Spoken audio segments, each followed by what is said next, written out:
I found out through Instagram. Not a call, not a text, not even a forwarded group message I could pretend they meant to send. Just a glowing photo on my feed. My sister Emily, standing beside a brand new white BMW, balloons tied to the side mirror, a gold "Congrats grad" banner stretched between the trees in our parents' backyard. Same backyard where, 2 summers ago, I'd mowed the lawn every Saturday without fail, where I'd practiced my valedictorian speech, reading it aloud into the wind, hoping someone might care. But that day, her day, I wasn't there, because no one asked me to be. I tapped through the stories in silence. I saw the crowd, the cake with her name, the white dress she wore, the one I left in my closet before moving out. My mother had called it too mature on me, too formal.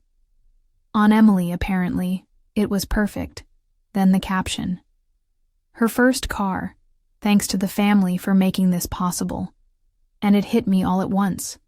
My graduation money, the checks from relatives, the savings I was told to leave with Mom, just until fall semester, the fund my godmother sent from France.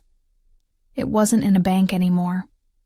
It was sitting in Emily's driveway, on 4 brand new tires. The truth didn't land like an earthquake. It settled in slow, like snow piling up unnoticed, until the weight finally collapsed the roof. Back in June, when I graduated, there wasn't a party. "It's too hot," my dad said. "Let's wait until your sister finishes next year and do something joint." I nodded, like I always did. They gave me an envelope after the ceremony. Not in a gift bag, not even sealed, just handed to me in the car while we waited at a red light. Inside were loose bills and a printed-out PayPal note from my aunt. "We'll keep this safe for you," Mom said. "Better it stays here so you don't blow it all on dorm snacks." Dad laughed. I didn't argue. I wanted to be good. I wanted to trust. I never saw that envelope again. When I asked about it in August, gently, as I always did, my mother deflected. "It's in the account somewhere. You said you're applying for scholarships, right? So just focus on that." And when I asked again in November, Dad got annoyed. "You need to stop thinking everything's about money. We're trying to support 2 kids here. Be grateful." So I stopped asking. I got a part-time job at the library, covered my own textbooks, took buses instead of the train. Let go of the idea that anyone else would show up for me, not with gas money, not with phone calls, not with cake. But I wasn't ready for the photo, the bow on the BMW, the way Emily smiled like she'd earned it, the comments. "Such a lucky girl. She deserves it. You've raised her so well." My name never came up, not once. I didn't cry right away. I stared at the ceiling of my rented studio apartment, not even big enough for a full bed, and tried to feel nothing. I counted the scuffs on the ceiling paint, the water ring on my desk, the blinking cursor on the essay I was too tired to finish. I imagined what my name would look like written on a banner. I imagined what it would feel like to be remembered.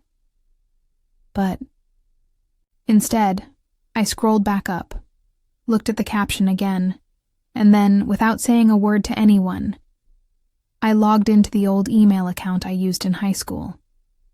The one still connected to the family Amazon.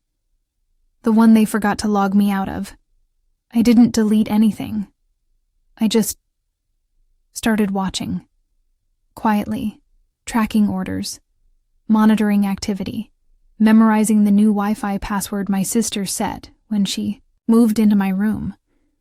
They assumed I was gone, that I'd moved on, that I'd stay quiet, and maybe I would have if they hadn't used my future to fund her first car. It's strange how silence feels heavier than words. The family group chat hadn't lit up in months. The last message I sent was a photo of my student ID right after orientation. No one responded, not even with a thumbs up. I watched it sit there, unread, like a postcard tossed behind a fridge. Forgotten. But after Emily's party, the silence turned deliberate. They knew I saw it.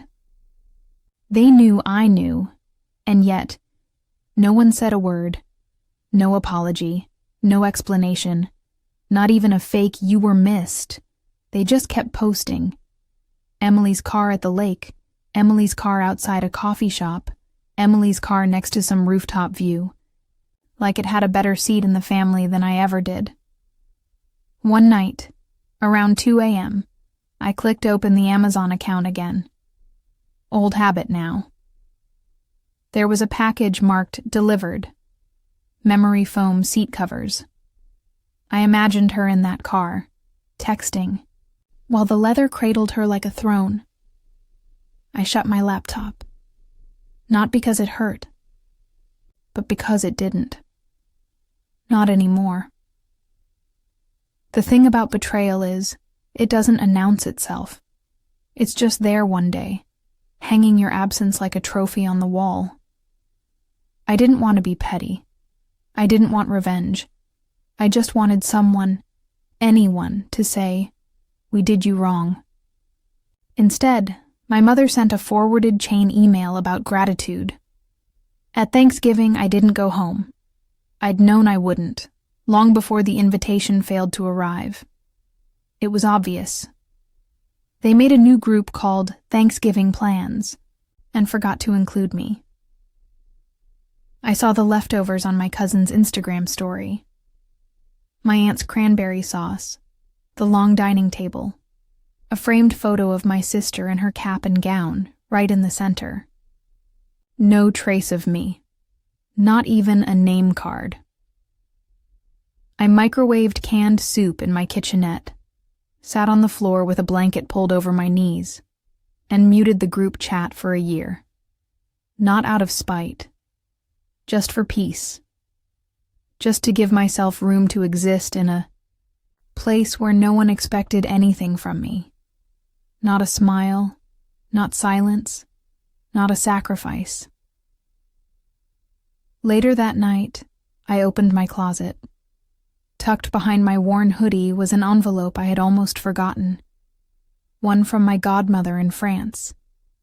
She had mailed it with my name in real ink, her handwriting barely legible but full of love. I'd kept it because it was the only card that felt real. I slid out the folded bill, a $50 note. I pressed it between my palms. It wasn't much. Not anymore. But it was mine. Unstolen. Unshared. Back on my laptop, I checked the student finance portal. I was behind on a fee. Not by much, but enough that the warning flashed red. And for a long while, I sat still, my fingers cold against the trackpad. I thought about texting Mom. Then I thought about calling Emily. Then I didn't. Instead, I clicked out of the browser, opened a new tab, and started typing in car dealerships. Not to buy anything. I didn't have the money for that. But I wanted to learn the value of the car they'd bought her. I needed to know exactly what they spent my future on. And when. I saw the final number, I didn't cry. I didn't rage. I didn't message anyone. I just opened a spreadsheet, titled it, "What They Owe," and began to itemize. I stayed up late that night, watching the cursor blink beside the title, "What They Owe." It felt both ridiculous and necessary, like digging a grave just to see how deep the betrayal really went. But I needed numbers. I needed proof that this wasn't just a feeling I'd made up. So I started small. Graduation money from Aunt Carol. 300 card from Uncle Jeff. 100 godmother's wire transfer. 200 checks handed to Mom at the ceremony. At least 5 envelopes, estimated $50 each, leftover savings from my part-time job, temporarily moved to their account for safekeeping. Fall for 400, subtotal, $2,150. That's not even counting the scholarships I lost out on because my parents didn't turn in the FAFSA on time. Or the textbooks I couldn't afford, the late-night shifts I had to work, the classes I barely stayed awake through. I clicked over to the dealership site. The model Emily had, BMW 3 Series 2022, started around $43,000. I stared at that number, not because I thought all of it came from me, but because I realized how easily they'd made me disappear in its shadow. My mother always said, family, sacrifices are part of life. But I was never told I was the sacrifice. I didn't say anything to them, not yet. But something in me shifted. Not a scream, not a breakdown. Just a slow, solemn closing of a door. I started removing myself. One small click at a time, unlinked the shared Netflix, logged out of the old Amazon account, canceled the backup Spotify plan they forgot I paid for. It was silent, invisible revenge. The kind no one would notice until something stopped working. And even then, they'd just assume the system broke. Not that I walked away. 2 weeks passed. Winter crept in, and I hadn't heard from anyone. No check-ins, no updates. But on December 18th at 7:04 p.m., I got a text from Dad. Hey, we're doing a small get-together for Emily's grad again. If you're around. No pressure, but would be good to see you. Again, a second party, another photo op, another show for the neighbors. I stared at the message for a full 5 minutes. Typed, I can't make it, and deleted it. Typed, thanks for the invite, and deleted that too. Then finally, I wrote, hope it goes well. That's it. No bitterness, no questions. Just the kind of message you send to strangers you once shared a home with. That night, I dug into my drawer and found a photo. One my grandmother took the day I got my acceptance letter. I was standing outside the mailbox, holding it up like a trophy, face flushed, eyes shining. Back when I thought effort was enough. When I still believed love was measured by what you gave, not what they gave back. I slid it into a book, closed the cover, and left it there. Not out of shame, but because some things deserve to be buried with dignity. I saw the car in person for the first time in January. It was parked outside the cafe near campus, Emily's favorite place, the kind of spot she liked to post aesthetic flat lays of matcha and macarons. I hadn't planned to go there. I was walking to my bus stop when the glint of a white BMW caught my eye, too clean for the slush-salted streets. I knew that license plate. They'd let her customize it. 3 letters, her initials, a little pink heart. I stood across the street, clutching my coat closed as wind bit through the seams. I wasn't sure why I didn't keep walking. Maybe I needed to see it for real. To confirm that it wasn't some fever dream my resentment had built into a myth. But it was all there. The leather seats, the polished grille, the fake crystal keychain she always flaunted on her stories. I watched her through the cafe window, laughing with friends, her hair in a lazy braid over one shoulder. She looked like someone untouched by struggle, like she'd never worried about tuition, or grocery lists, or whether the heat would stay on next month. I used to wonder if that made her lucky. Now, I wondered if it just made her protected.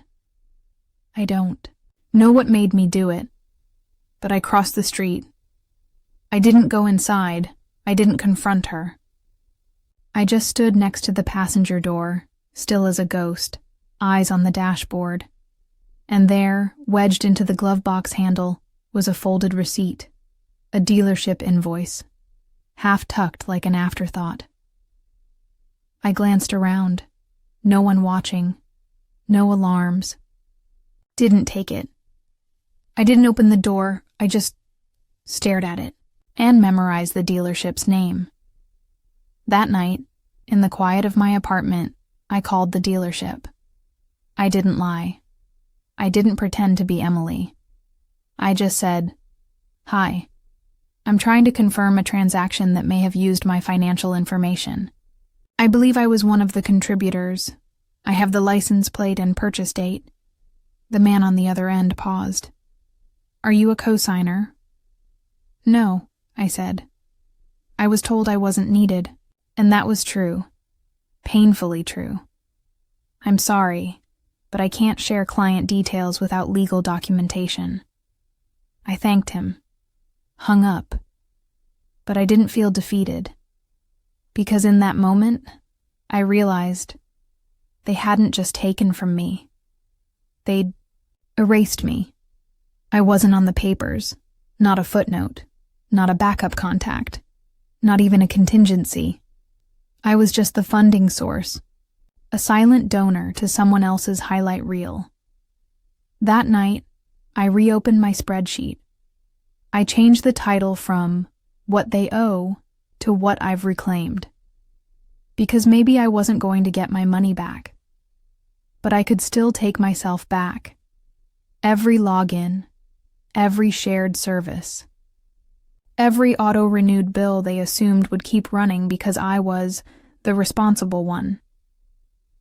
Gone. I didn't announce it. I just revoked access. Quietly. Surgically. It wasn't revenge. It was resurrection. On my birthday in February, I got a text from my mom at 9:13 p.m.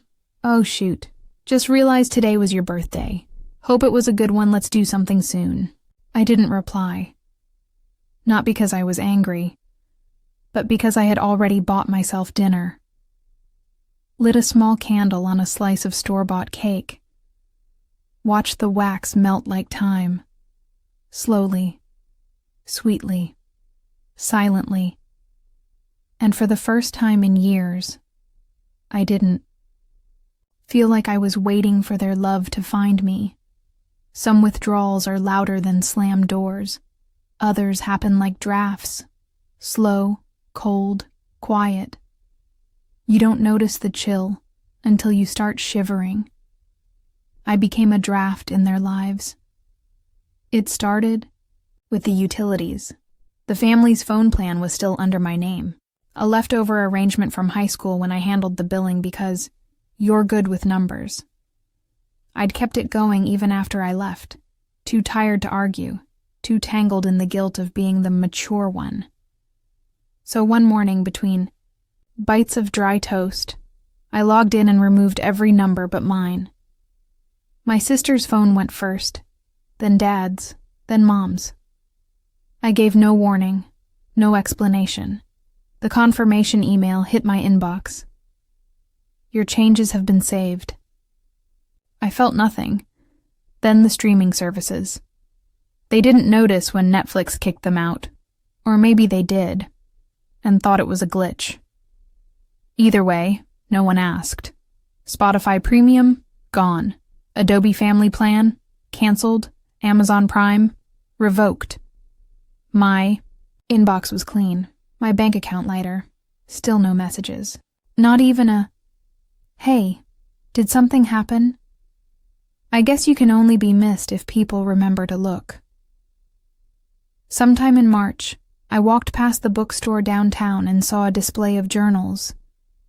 One of them caught my eye. Black linen cover, gold-edged. Pages, a leather strap that wrapped around like it was keeping secrets safe. I bought it without hesitation.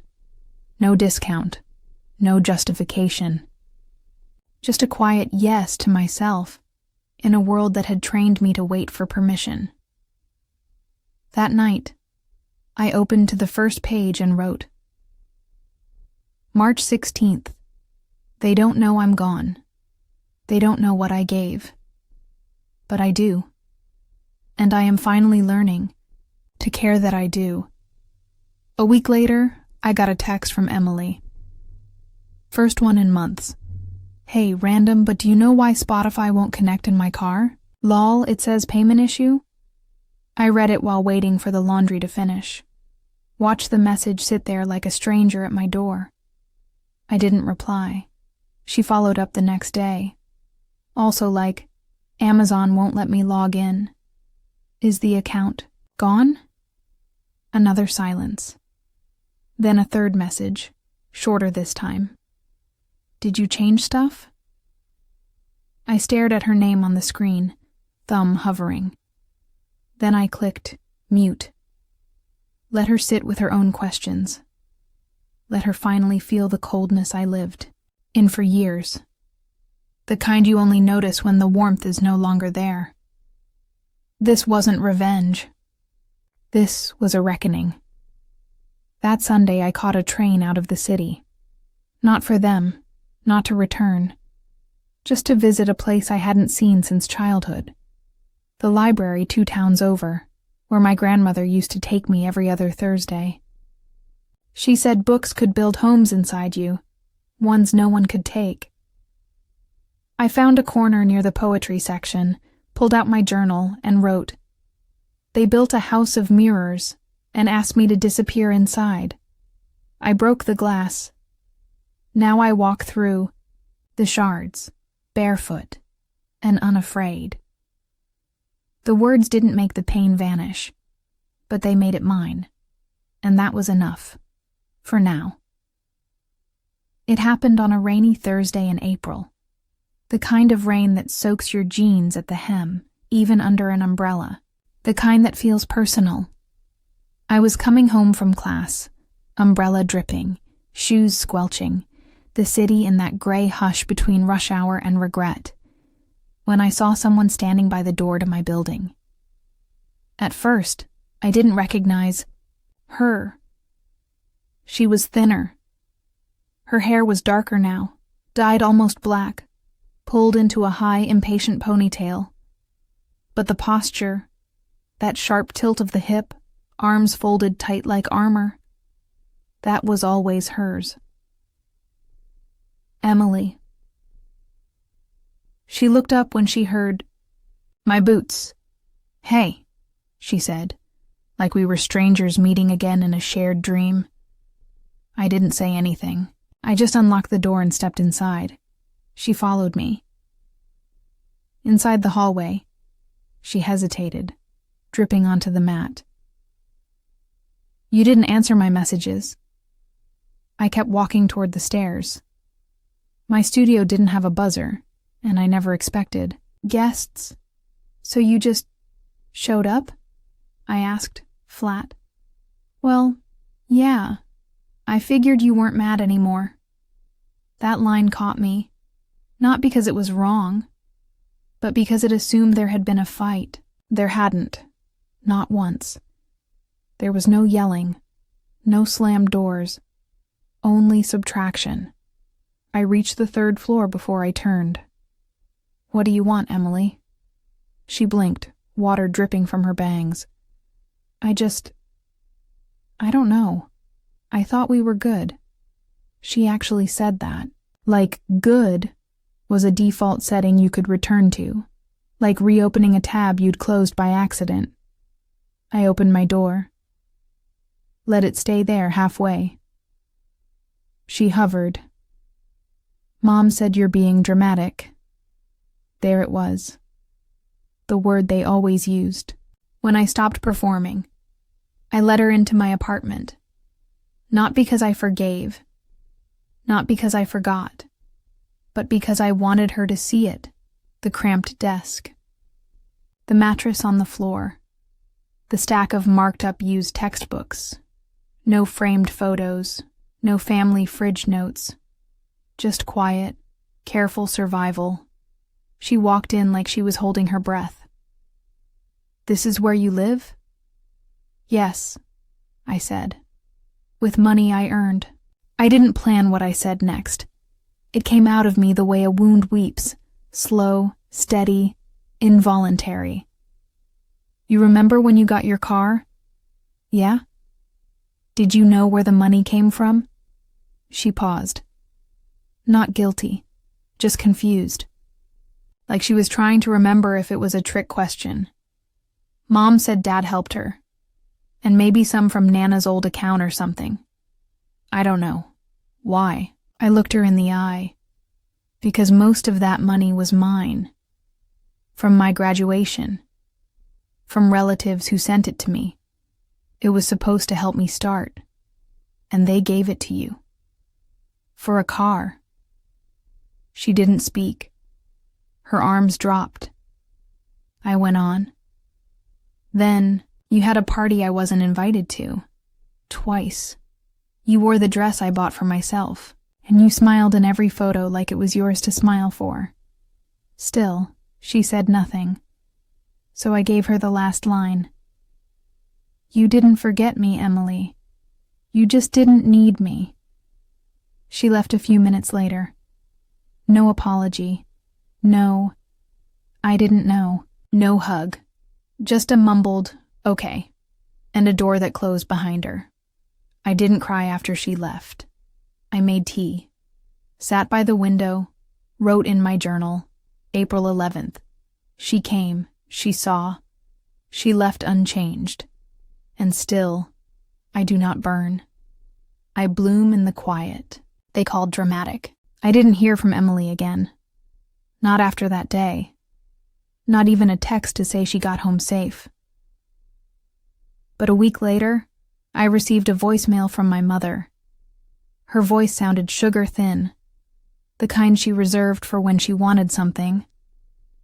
Like the last layer of icing hiding a dry cake. "Hi, sweetheart. I heard Emily stopped by. She mentioned you two had a bit of a moment. Anyway, no big deal. We're all family, right? Let's not hold grudges. Love you." She hung up before the beep. No apology. Just erasure, wrapped in politeness. It's funny how they act like peace is a switch you can flip. Like if you stop talking about what happened, it didn't. But silence isn't peace. It's just neglect in a prettier dress.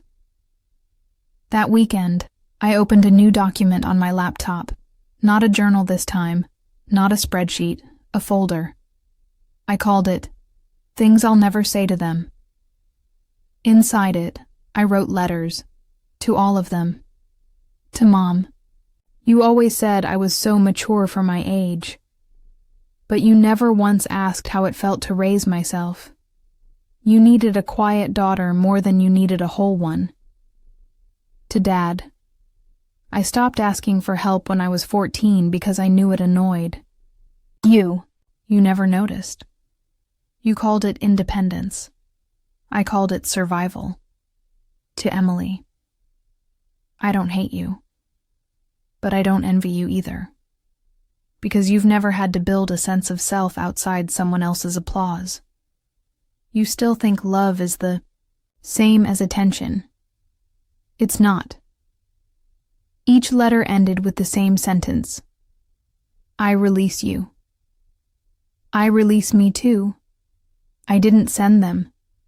They weren't meant to be read by anyone else. But typing them out, it felt like unclenching a fist I didn't know. I'd been making for years. That night I lit a single candle on my windowsill. Not for my birthday. Not for a wish. Just to watch the wax pool. Slow. Honest. Unpretending. And as it flickered against the glass, I whispered one thing. I forgive myself. For staying too long. For hoping too hard. For needing too little. It didn't fix anything. But it felt like breath after being underwater too long. Outside, the city moved without me. Traffic, Sirens, laughter echoing from balconies. But I sat still. I didn't scroll, didn't reach for anyone. I just let the world pass by. And for once, it didn't feel like I was missing it. It felt like it was missing me. Spring came late this year. The first warm day snuck up on the city like a secret. Cherry blossoms pressing against brick walls. Children shrieking with cold hands full of ice cream, and windows cracked open just enough to let memory in. I stood at the crosswalk outside campus, holding my coffee like a small anchor, and realized something strange. I didn't miss them anymore. Not the group chat. Not the fake apologies. Not even the empty holidays. Some absences harden into shape. Others, like this, just evaporate. I hadn't heard from Emily since she stood in my apartment and looked through me like I was something she'd lost in a purse years ago. Mom sent a card for Easter, a glittery one with a generic bunny, and no signature. Dad never followed up on the last voicemail. I never replied to either of them. Not out of anger, but because healing means choosing who gets access to your silence. I graduated that May. Not with a BMW, not with banners, not with applause echoing across a lawn. I wore a second-hand gown and walked across a rented stage set up in the student center. The microphone squeaked when they called my name, and someone in the back coughed through the applause.